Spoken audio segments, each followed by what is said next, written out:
episode 412 of Good Luck High Five. That's right. You're listening to a podcast that's for you if you play Magic the Gathering, however you may be playing it this holiday season. I'm one of your hosts with very small hands. My name is Maria. I'm one of your hosts with totally normal-sized hands. My name is Meghan. If you're watching the video version of this, you can obviously see my very small hands. They're real creepy. That are caressing my microphone. I think the creepiest part about them is that they're growing out of your index fingers. You know what? Which is where a hand shouldn't be. That is a great point. I was sold these. This is one of my quarantine purchases, and I think probably my best one. How were you marketed these? You know, I guess Facebook just knows me. Wow. Because I was like, yes, of course I need to buy these very small, tiny hands. Hello. How do I not already own them? That was the real shock. Yeah. Yep. It's just some disturbing imagery over here if you're watching the video. Absolutely. And you know what? This is all included with your listening to this episode. Disturbingness and this episode all in one. What more do you want, people? Yeah, exactly. Speaking what more do you want? Of what more you want, we're going to tell you what we're going to hear on the episode this week. We're going to talk about the Arena Open, which we both played in this past weekend. Historic format on Arena. What happened? What decks did we play against? What decks did we play? Our whole emotional journey through the thing. Plus, also, Cube is now up on Arena, which is really exciting and super fun to play. So if you're new to Cube, we're going to talk to you about some of the cool different draft archetypes you can play around with and which cards are super good and cool. And Tinker's Cube will come up after that later this month. So that'll be really fun too. Just really exciting stuff to talk about on Arena this week. Yeah, just some really good times happening. Speaking of really good times, do you know what's a really good time? What? Is becoming a patron of the show over on patreon.com/GLHF Magic. Shout out to JJ, who became a patron since our last episode. All right, JJ, what's up? I'm raising the roof with my tiny hands. If you become a patron for $5 a month or more, again, as little as $5 a month gets you into our Discord, which is a great place to hang out. You can look at pictures of people's pets. You can share pictures of your own pets. I guess you can also talk about magic. But look, mostly I'm talking about pet photos. You also get cool discounts on Good Luck High Five merch. We've got a discount up now for patrons for our new kitty speaker merch that we have over on Teespring, which is just such a really rad design. You can get it in any kind of clothing. We've got fanny packs. We've got stickers. We've got face masks. It's all over there. And if you're a patron, you get 10% off until the end of the month. So consider it. That's right. Thank you as well to our sponsor, Card Kingdom, cardkingdom.com/GLHF, a wonderful place to go for all of your holiday shopping. Okay, not grocery shopping, but other kinds of holiday shopping. Unless you eat deck boxes, you know. Yeah. If that's your choice of hors d'oeuvre, they've got it. Yeah. Like that man who ate a plane. Wait, what? That's a real thing. There's a man who ate a whole plane. For real? Yes. I knew about somebody who ate a shopping cart. Oh, keep talking about Card Kingdom and I'll look up the name of the man who ate a plane. Hey, no problem. If you're wondering, if you're stuck on like a gift to buy for somebody, Card Kingdom's got a holiday gift guide for you as well that can just take the guesswork out of what you're supposed to get for somebody. And if you're like, hey, I want some magic stuff for the holidays, you can just send this gift guide to whoever's buying, including Santa. Santa reads Card Kingdom's gift guide every year. So just think about that. They've got a super fast shipping. They've got great customer service and excellent selection of stuff. We talked about their battle decks last week, which are a super good gift idea. And just a whole bunch of awesome stuff, including cool stuff from our other sponsor, Ultra Pro, in their gift shop. And you can also say Good Luck High Five in your order. They give you a free sticker or tokens. Hello, what more do you want? Anyways, the name of the man, yes, they're great. The name of the man who ate a plane Go on. Was Michael Lotito or Michel Lotito. He was a French entertainer. Wow. And he became known as Monsieur Mange-Tout, which I think probably means Mr. Eat Everything. Yes, it does. Wow. He was able to consume an aircraft over a period of 2 years between 1978 and 1980. What? Yes. Other things he ate include bicycles, shopping carts, beds, chandeliers, television sets, a small section of the Eiffel Tower, and a coffin. Well, he's got to eat the coffin because he's obviously going to end up dead after eating an airplane and he needs somewhere to sleep. He died at 57, which... yeah. My God. Can you imagine his poops? No. The person in the apartment below him just hears clang, clang, clang through the pipes and like, oh, Monsieur mange ate a shopping cart again, I guess, for it's Tuesday. Yeah. It doesn't Wow. say what he died of. It does say that He died of eating a shopping cart. he ate skis, parentheses, pear. Full pear. A computer. The plane that he ate was a Cessna. A waterbed. Okay. And a coffin, parentheses, with handles. And he had the record for the strangest diet in the Guinness Book of World Records. He got a brass plaque from the publishers, and he ate that also. This is the best news I've heard all week. Oh, wow. The Open happened. Yeah, the Arena Open happened this past weekend. Meghan and I both played in it. We were both super stoked to play in it too because the idea of having a competitive event to play on Arena is just so super fun. With us living in this pandemic life right now, like giving us a chance for some competitive magic is really awesome. And on the Arena client, which is super fun to play, and it's historic, which has been a really fun format to splash around in the waters of as of late. So adding all this up, format. With the prize of $2,000 on day 2, you've got a recipe for success in my book. And also, just saying this quickly off top, I think that these Arena Opens should happen way more often. Yes, I would prefer, like, I don't know, maybe I would love consistently one a month. Let's start there. Yeah, let's start with that. I think that would be great. Obviously, Absolutely. we want limited ones, but you already know that, dear listener. Yes. So we're just saying up this frequency. They've got to be a good moneymaker for Wizards, I would imagine. They've got to be. I have never spent 4,000 gems on anything. Yeah. So quickly, boom, Just submit. all at once. Yeah, exactly. All at once.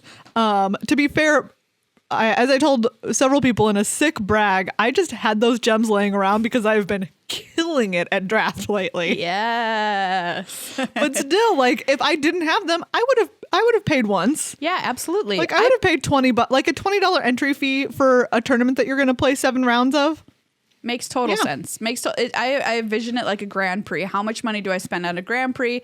Way more than that. So yeah, I think these Arena Opens have got to be great for them. And so I'm just like, hey, give us more. It was super fun experience. Yes. Despite what happened, which, that's a little bit of a teaser for you. And I felt like I play a ton of Arena and it's mostly low key. I usually do it like first thing in the morning. I'm like drinking my coffee. I'm sitting in front of my sun lamp. Yep. For a little light therapy, and I like play some Arena for a little bit before I start my day, and it is great. Great. And it's like, but it's so low key. And this is like the first thing that I've played in so long where I felt like nervous. Yeah. But in like a great way. It was so fun to be like, oh, I'm so nervous about this. Like, oh, this round has stakes. Like each round that you play has stakes. Ooh, and I wish each round had stakes. Medium well, please. Don't judge me. Oh, you monster. Yeah, no, totally. That you definitely get the feeling of competition playing in these again. Which, if you haven't tried out a competitive event yet in Magic, like the rush is unreal. It's so cool. Exactly. It's so much fun. And like, that's not just like, I like ranking up on the ladder. I obviously love hopping into draft queues, but there's nothing quite like that feeling. Absolutely. And like you said, the stakes, like you've got to pick the right deck. You've got to have practiced with it. Same as going to a Grand Prix, or same as maybe going to your Friday Night Magic or whatever, a PPTQ from back in the day. Like you have to put in the work. You have to know what you're playing against, which is just adding up to a really cool reward if you've done all of your homework correctly, which I think is also super cool. Yeah. It was so much fun. Maria, Yes. Tell us what happened for you. All right, let's get down to brass tacks, shall we? I played Boggles, of course. I played SRAM Auras, Azorius Auras, as we call it officially. And it's Azorius. Azorius is the Colloquial? There it is. Colloquial term for the deck as of this moment in time. And I love this deck. It's super fun. Drawing cards, attacking. You know the drill. So here's the deal. So this deck, I think, was in a much better place than it had been in the previous Historic Open, which I did make day 2 on, which was how many months ago now was that? Jeez. 10 years. Time is not real, so who knows? But I played it before, and it was a worse version because it didn't have SRAM in it back then, right? Yeah. So now we've got SRAM, so the deck is infinitely better than it was before, and I'm like, all right, let's go back. We're gonna run the tables again here. So I tried the Historic Open. We're going to cut to the chase 3 times. Whoa! I entered 3 times. Luckily, I also had plenty of gems and gold saved up for this. But I did pay more. Last time I ended up even. This time, that was not the case. I'm down. But I still had a good time playing it.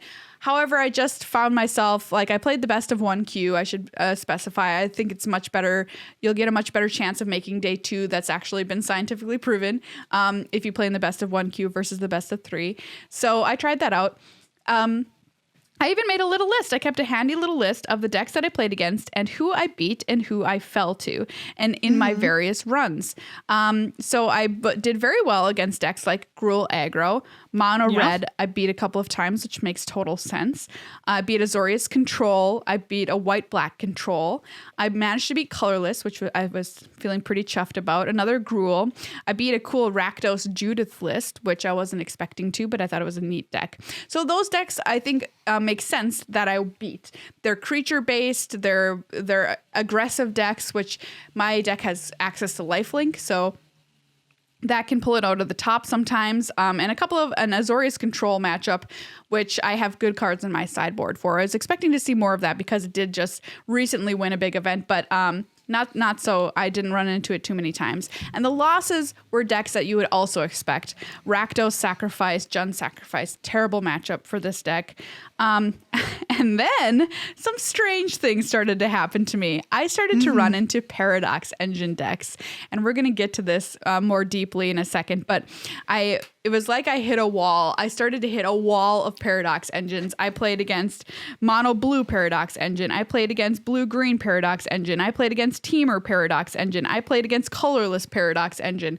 All various versions of a deck that is able to go infinite as soon as I'm turn 3. So very, very bad. The Boggles deck, notably bad against combo decks in its lifespan. We know this from Modern, and it turns out in Historic also very bad. So yeah, I hit a wall of Paradox and I could not escape it. I tried 3 times, like I said. I got to 6 wins once and then I lost, and that was that. It was a real heartbreaker, but that despite all that, I had a great time. I was a little bit sad. A deck like mine, with as much practice as I had put into it and all that, couldn't make it across the finish line, which was a little sad for me. But other than that, I thought the tournament was fantastic. I think these Paradox Engines are a scourge on the universe and deserve to be yeeted into the sun. But I understand a lot of people have fun playing them. They seem pretty complicated. I tweeted out what beats Paradox Engine, and a lot of people thought I was talking about Commander. Yes, yeah, I did notice that. And people were just like, your play group needs to agree not to play it. Yeah, apparently there's hate for this card in Commander. So yeah, big time. Big time hate in Commander. And it turns out from me in Historic. So there you go. That's my little tournament report. Playing Boggs in a field of Paradox Engine is not for the weak of heart. Shout out to Joel Larson and Kai Buddha, who were the 2 players who were on this list on Sultai Paradox Engine at the Zendikar Rising Championship just last weekend. Absolutely. And it kind of came out of nowhere, and everyone was kind of like, what is this? Yep. Why are these 2 notably good players Playing But this janky playing- nonsense. playing this nonsense. But sure enough, here we are 1 week later, and everyone's like, this is the real deal. Yes, this deck turns out to be true. Like, everyone thought it was garbage. This deck is the truth, and it has a million different ways to dominate and win the game. You're playing Paradox Engine, you're playing Karn to get whatever you want out of the sideboard. You can make infinite mana, looping your Mox Amber with your Emery, Lurker of the Lock. You've got Uro, which is just busted, of course. And in the Teamer version, you're playing Escape to the Wilds, which is banned in Standard. So put it in your deck. I mean, like, this deck just has it all, frankly. It seems pretty good. Yeah. I So- do wonder if, people have been talking for quite a while now, and even before this deck came around, about how long Uro shall last in Yes. Historic. And Yes. I wonder if this deck, one, will contribute to perhaps us saying goodbye Bye-bye. to that particular non-gentle giant. Yeah. Or like if this deck will be good if we do say goodbye to Uro. Yeah, I have a sneaky suspicion that Uro, I said sneaky suspicion instead of sneaking, but I kind of like that I said sneaky. I have a sneaky suspicion. It's very sneaking around a corner. Sneaky suspicion. That Uro won't be around much longer, but I feel like this deck will still exist regardless of that. Yeah. Do you want to see my perfect cat sitting in her chair? Yes, we definitely all do. Oh, she's so good. Isn't look she at so her. cute? What a cute kitty. Oh my God. You all have to Anyways, see the video of this. It's so cute. it's so cute. Meghan? But yeah. What happened to you? Give us your story. Okay, so I played Neostorm because the week before I was like, I'm not really feeling anything in Historic, all the stuff that's like notably good. Like I'm not as big a fan of Boggles as you are. And so like, even though I had enjoyed playing that deck, I was kind of like, I'm over it. Like I've had my time. I've had my good time playing You've done this, your and time. now I'm past it. Exactly. And like, I don't want to I don't just want to like grind some mid-range. I was kind of in this place, and I was like, do you know what? I love playing Neostorm, even if it's not good. I enjoy it. Yeah. It's a good time. It's a silly deck. You get to just combo off. And I was doing fine with it on the ladder. Like I would regularly get, 3 or 4 wins in a row. Sure. In the best of one ladder. And I was like, do you know what? It's totally fine. Like let's throw it. Like let's just see what happens. Sure. And it I went 5-3.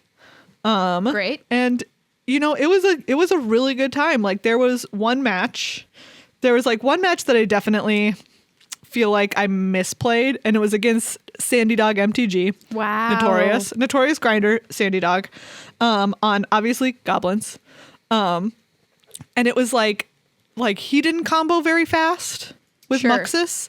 And so I had at the end of it, I had 7 lands in play, which is just an obscene number for this deck, right? Like usually at that point, either I should have won or Goblin should have won. Somebody should have won before my deck has 7 lands in play. Like that's not right. Yeah. And so that one, I feel like if I had maybe somehow sequenced stuff differently, or tried a little harder to get to my combo, I would have gotten there. I don't know. So I lost to goblins twice. One time it was just you basically have to combo on turn 4 against goblins, which Yeah. you can do pretty reliably, but sometimes it doesn't happen. And that's how the combo deck rolls. That's the combo life right there for you. Exactly. And then I think the last one that I lost to was a weird, it wasn't quite Esper Doom Foretold, but it was this Esper Dance of the Manse thing. Cool. Yeah, it was just a wild, weird control deck that was nuts. I liked anyways. I liked coming across weird decks people were playing for sure. Yeah, exactly. But if you are looking to beat any deck that has green in it is just your dream matchup with Neostorm, because they are typically decks that aren't running a lot of instant speed interaction, and that's what you need Yeah, absolutely. to interact with the combo. If you don't have instant speed interaction, I'm just going to combo on my turn. It doesn't matter if you Thoughtseize, because I love the deck. It's not Thoughtseize proof, but it's pretty enough redundant pieces and you have enough ways to dig, right? You're playing a bunch of Ops and Deliberate and Valakut Awakening. You can draw 6 cards at a time with Valakut Awakening. Sick. Because you just discard 5 and then you draw like all one more. And so, yeah, it's a really good time. I love it. I got the classic against Paradox Engine. I got the classic I mulligan to 5. They kept their starting 7, and then I comboed on turn 4. Yes. Yes. It was just like, oh, that, like, I'm sorry, it sucks for you. Like, this shouldn't have happened, but here we are. Here for it. Yeah. I've got to tell So us. it was a really good time. I had a blast playing. Like I mentioned before, like I loved the tenseness of it. Like I loved playing for higher stakes. I think it definitely made me play and like activate different parts of my brain that I hadn't been using in playing Magic for a while, just because I was used to playing stuff that I was okay winning or losing. Yeah. So yeah, it was great. I have a secret though that I have to tell everybody. Ooh. That I didn't mention in my tournament report, which is the fact that I very nearly almost cheated on Boggles and played a different deck. Maria. I know. No. Okay. So I knew that maybe Boggles wouldn't be the greatest choice for the tournament because of the fact that so many people were likely going to bring sacrifice decks. And I think a few did. I didn't run into it as much as I expected. So I was like, well, I better do my due diligence and try out some other decks. And I just want to tell you all about these 2 that I played, which are really, really fun. And I think really could be a good time in Arena. I don't know how they fare against Paradox Engine or whatever, probably bad, but I'm going to tell you about them just because I think they're cool. And I'm sure you've heard about Rakdos Arcanist being played in Historic because it's been around for a while, but there is kind of a new twist on this deck that's out recently, which makes it even more fun. Basically, this deck is built around the card Dreadhorde Arcanist, which when you attack with this little 1/3 for 1 in a red, you get to cast an instant or sorcery spell with CMC less than or equal to Dreadhorde Arcanist's power from your graveyard without paying its mana cost. So you can basically kind of like flashback stuff for free with Dreadhorde Arcanist, and you've got a bunch of really cool spells that you definitely want to do that with. You've got Blood Chief's Thirst to kill stuff. You've got Claim the Firstborn to steal stuff and then kill it on your turn by casting Village Rites, where you sacrifice it and draw 2 cards, which is the ultimate value play. You've got Thoughtseize to rip stuff out of their hand. It's just really, really fun, and you can make your Dreadhorde Arcanist even bigger using the card Claim to Fame with the Fame half, which gives it +2/+0. So then you can cast anything with 3 CMC, which includes Bedevil, which just kills anything. It's a super fun deck with lots of really complicated lines. And I just had a fantastic time testing with it, but I didn't actually play it because I didn't feel like I had tested enough with it and I wasn't really up to the challenge. Yeah, it's a complicated deck to play. Like you said, there's just there's so many choices every turn. Absolutely. And if you're like, that's my jam, I suggest you try it out because I loved it and I think you will too. Another one that I played, which was a Saffron Olive MTG Goldfish brew, was so cool. I loved this deck and I hope that it can get actually playable in the future, which was Curious Rogues. So this is a play on the Rogues deck, which you might know from Standard, but we're playing even more cheap little flying creatures like Fairy Miscreant, which you heard me right. Okay. You're playing Fairy Miscreant, which when it enters the battlefield, if you've got another one, you draw a card. You're playing Curious Obsession. You're putting it on these Fairy Miscreants, on these Merfolk Wind Robbers, and you're attacking, you're drawing cards, you're backing it up with counter spells like Lofty Denial, Drown in the Lock, and you're playing 4 copies of Thoughtseize. But the coolest part about this deck, and possibly the meanest, is the fact that you're playing 4 copies of Una's Blackguard, which is 2 mana for a 1/1 fairy. Anytime you play anytime another rogue enters the battlefield on your control, you put a +1/+1 counter on it. And whenever a rogue deals combat damage to a player that has a +1/+1 counter on it, your opponent has to discard. Nice. So that's very fun. I think he developed it kind of wanting to emulate the Fairies deck from Modern of old. And it definitely had a cool tempo-y feel to it. I decided to play it after somebody played it against me, and I was like, wait, what is this deck you're playing here? Yeah, Very I remember interested. someone playing Una's Blackguard against me. And yeah. in an event, and I was like, what? What is this happening? Oh, I can't be mad that you are beating me because this deck is sweet, and I think this deck is super duper tempo, fun sweetness. So hopefully it gets a little bit more competitive in the future, but I wanted to put it all on your radars because it was a great time. A great time. Very cool. So there you have it. That's our look at the Arena Open. If you played, let us know what happened to you. Did you win the 2K? Did you have a good time? You can tweet at us at GLHF Magic. I would love to know. Hey, everybody. We're going to talk about Arena Cube Draft. Maria, have you drafted this cube? I have drafted this cube. It's so fun. Tell me about your cube deck. Hey, my last cube deck that I made, tried best of 3, which I think is a little bit more fun for me in cube because you're doing so many strange and busted things that when you don't get a chance to invest in one, it kind of feels a little disappointing, right? Yeah. This way you get more chances to assemble whatever your busted stuff is. Yes. And in this case, Megan, you're going to be so proud of me because I assembled an Esper control deck of old. Wow, Maria, tell me all about it. Yes. I was like, should I really be drafting this? Who am I? But then I was like, whatever. These are the cards that are being passed to me. I'm going to do it and I don't even care. And I had basically everything you could ever humanly want in an Esper control deck was in this deck, including Eugene the Spirit Dragon, who Eugene saved my bottom more times than I'd like to admit. What a great card. So yeah, just everything, all the control cards you could ever want, all the huge big bombs at the top end. I had a game last night. I didn't go to bed until like 1 a.m. because I was having this match that was the most epic, insane match of Magic that I think probably ever played. And it was like, they're going to win because they're playing blue-white control. They've got everything they need. Turns back to me. No, just kidding. No, I'm going to win because I've played this one card. No, they're going to win. And then I'm like, midnight clock. Oh, boom, I can activate it. Shuffle everything in. You're not going to deck me. You thought you were going to deck me. And then here comes Eugene and here comes a sweeper. It was truly epic. Wow. That sounds pretty sick, not gonna lie. It was really sick. Classic cube. Like in this cube, I feel like especially, you just need to be doing the most busted thing you can. Yes. This cube is all about power. Don't look at the cards. Don't look at the pack and be like, what's in my colors? Or like, what card is good? Look at the pack and be like, what is the most busted card in this pack right now? Yes, absolutely. And this take cube that. Is a high octane power cube. Yes. You want the most powerful cards. You can stretch your mana.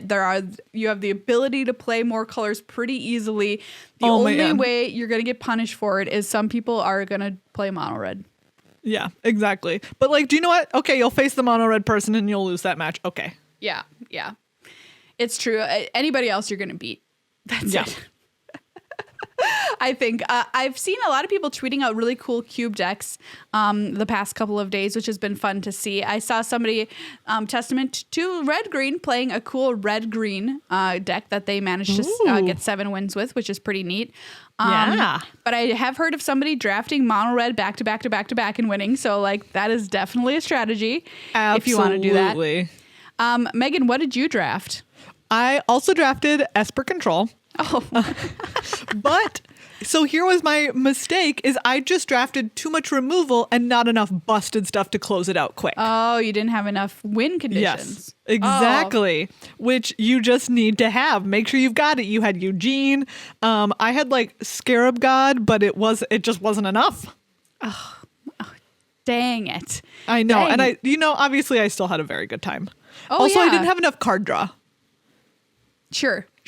I mean, the person I neglected to say I said I was playing against blue-white, but they were playing Yorion. Yes. Oh, they're playing Yorion. Yes. And they weren't. I was like, ooh, what nonsense have they filled their deck with since they're playing Yorion? None. The answer was no nonsense. All business. It was all business. I was like, holy cow! You must have this seat must have been wide open. The prairie was. The prairie was wide open. The prairie was wide open for you. You did a Yorion deck. You didn't even have to put any chaff in there. Well done. Well done to you. Absolutely.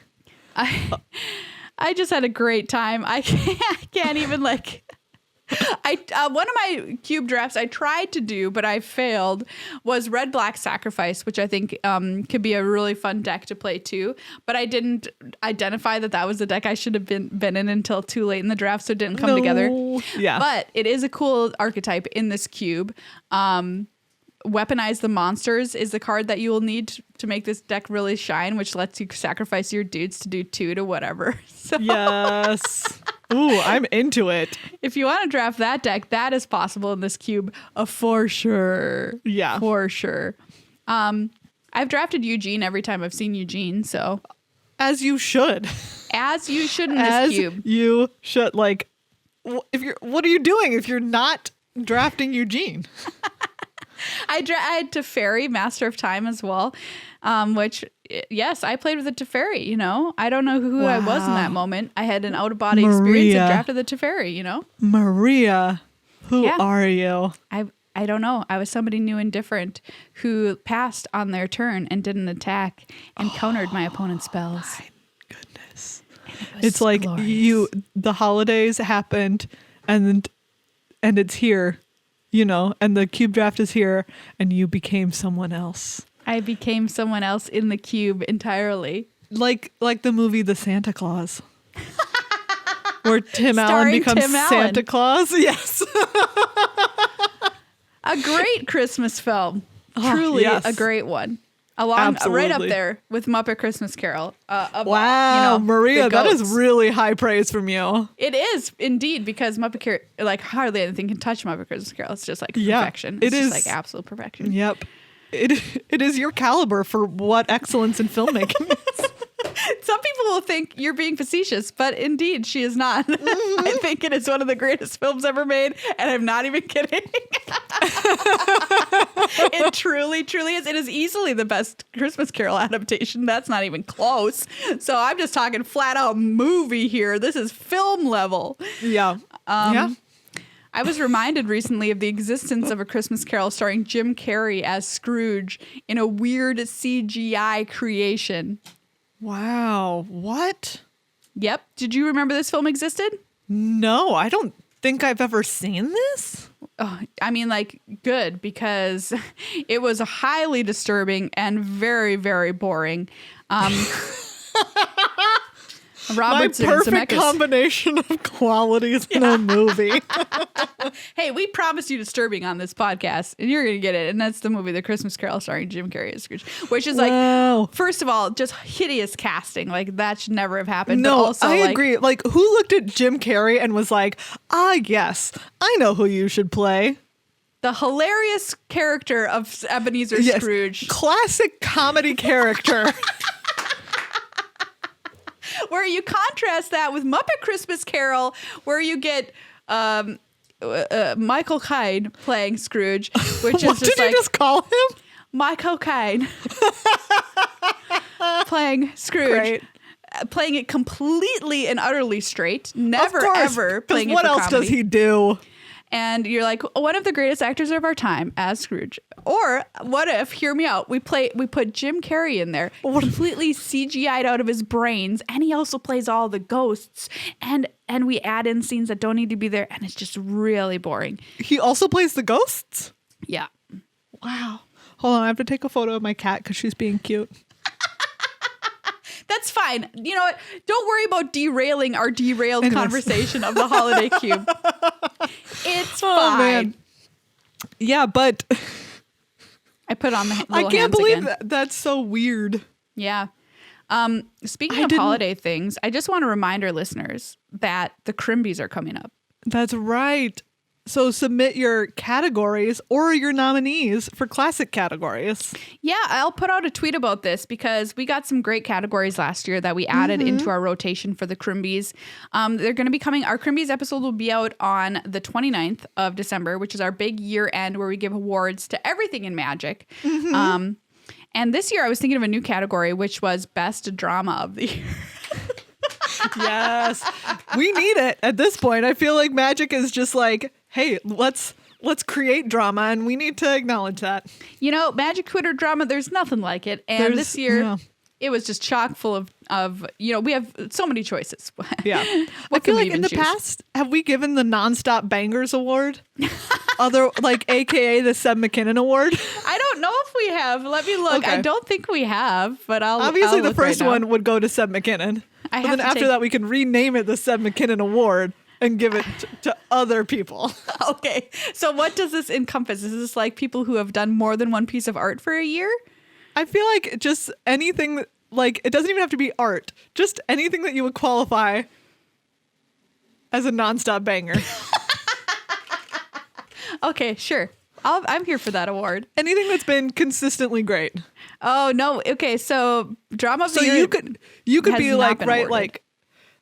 like Gabe Nassif has gotten like in the top 8 of like the last 5 events that he's played. That's a nonstop banger.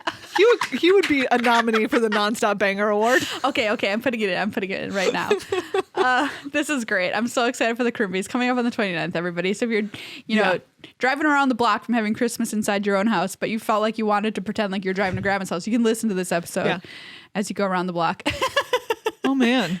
I wonder, I definitely know some people who have during the pandemic and especially during any version of lockdown have taken to, they'll just kind of drive for Yeah, a while absolutely. and not go it makes anywhere and then sense. come back. You've just got to feel like the feeling of leaving your house, at least, even if you're tricking yourself while you do it. Exactly. Even if what you're doing is long-term lying for a short-term gain. We've deviated so much from our cube topic. Maybe it's time for a pandemic update. Oh yeah. Maria, what's your pandemic update? Okay. How's it going? I thought I was going to share this story when I learned about it a couple of weeks ago, but I thought this is now the perfect moment. So as I said, during pandemic, I've been doing a lot of painting in my house and like adding things. I'm trying to make it, be a good steward of this really cool 1921 home. And I got a message from one of the previous owners because we'd been corresponding about mail and that kind of stuff. And she told me, she was like, oh, by the way, did I ever tell you this? Take a look at these photos from when we redid the downstairs bathroom. You can see on the wall in paint behind the cabinet, the bathroom mirror cabinet, there is an inscription in paint. It says, Emma loves Jan. And a picture of when the bathroom was kind of like old lady decorated, like old ladies, like pink tub and all that kind of stuff. And she was like, we found this hidden behind the wall when we were remodeling. And it turns out that a couple of owners ago, this house had belonged to 2 nuns who had run away from the nunnery to be together. And they bought this house and lived in it for 25 years. Oh my God. That's you like a believe storybook. That's a storybook story of like, I didn't think know. that nuns ran away in real life. I know, right? I was like, this needs to be a movie. Like, this is so cool. So I was so excited to learn that through doing some work on the house. That is so cute. Just the cutest story of all time. It's like, I felt like this house had definitely been owned by some cute ex-nuns. I just had that feeling when I started working on it. Turns out. You got that vibe when you stepped inside. I got the vibe. I definitely got the ex-nun vibe. Megan, what have you been doing? I've just been going a little, in my own way, miniature nuts with decorating. I'm not really a big decorator, but I got myself a tiny tree, which I think I've shown on here before, but Show I'll the show tiny again. tree. Show the tiny Just in tree. case, it's a tiny little Christmas tree. It's actually a Norfolk pine, which isn't a pine at all. It's a it's type of fern from South America, actually, that likes tropical climates. It looks soft. Is it soft? It's very soft, yeah. Oh, pretty. And so now I'll have a new plant year round, but I'm going to repot it and put some little lights on it for the holidays. Cute. And, getting people's presents. It's just like, it's so tiny and it's just on this tiny table. And I'm like shoving presents that I've gotten for people in bags under this tiny table with this tiny tree. Great. And I've, over the last several months, I've developed a candle problem. You know what? That's a great problem to have. I think. Exactly. I am that like meme tweet about candle budgeting because for some reason it's just become like my thing during the pandemic is that like I went from having 0 candles to I literally have 15. I mean, great. And Candles. I love them all. They just make you feel so much better when you light them in our long, cold, Yes. snowy winters here in Minnesota. And like they're so cute. I got them. There's 2 local companies in case you're looking for local candles, Oh, everybody. great. There's a place called Soda Cracklers, SOTA, like Minnesota, and they have like a little wood wick, so it Love it. crackles while it burns, and like all the scents are so good. Love it. And then there's a woman called Burn Boss, who you can follow on Instagram, who goes and finds old vintage containers. And fills the vintage containers with candles and then sells them on her Instagram. Or this is what I did also. You can take containers that you have to her and then she'll fill them with candles. Awesome. Yes. That's such So- a good idea. You know, tiny decorating and a big candle problem.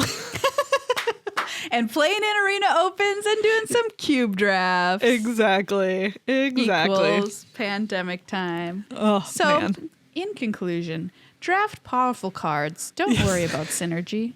This Take is cute. busted stuff. Take Oh the man, busted take on stuff. burial rights. Oh, absolutely. Take on That card is burial sick. rights.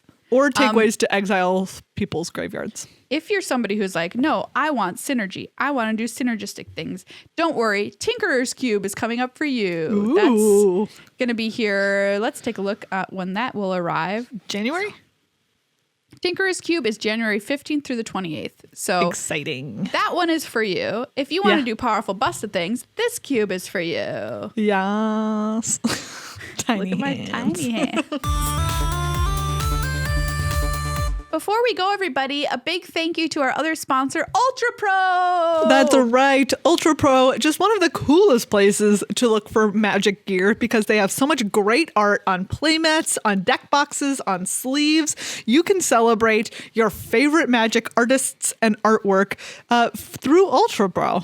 Yeah, if you liked any of the artwork you saw in the Secret Lair Secret Versary drops, don't worry, they've got it. If you want it Yes. on a playmat, if you want it on whatever, Ultra Pro's got everything. Yeah. If you're like, those metal cards were super cool looking, I'm excited for Kaldheim with its like Norse metal theme, and I'm also excited for these cool metal poster cards. Guess what? Ultra Pro has them. That's right. Go out and get them. If you're like, do you know what? It's not enough to just have it on a card in my deck. Yeah, I want to absolutely. look at it. I want to look at it day in, day out. Ultra Pro's got you. The greatest art for all of your stuff. Also an excellent holiday gift.